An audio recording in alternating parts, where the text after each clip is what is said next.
ठाण्यामध्ये उपमुख्यमंत्री एकनाथ शिंदेंच्या हस्ते ध्वजारोहण करण्यात आलं। ठाण्यामध्ये मध्यरात्री 12 वाजता ध्वजारोहण झालेलं आहे। खासदार नरेश म्हस्के, आमदार रवींद्र फाटक हे देखील या सोहळ्याला उपस्थित होते। ध्वजारोहणाला ठाणेकरांचीही मोठ्या संख्येने उपस्थिती पाहायला मिळाली।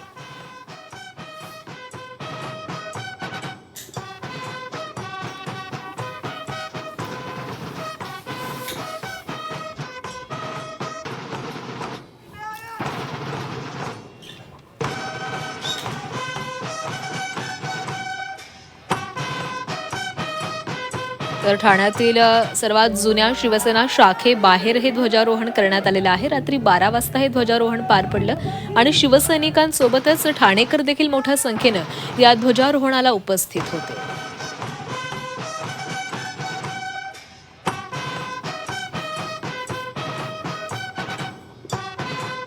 उपमुख्यमंत्री एकनाथ शिंदे यांच्या उपस्थितीमध्ये हे ध्वजारोहण करण्यात आलेलं आहे। दरवर्षी उपमुख्यमंत्र्यांच्या उपस्थितीमध्येच या ठिकाणी ध्वजारोहण केलं जातं।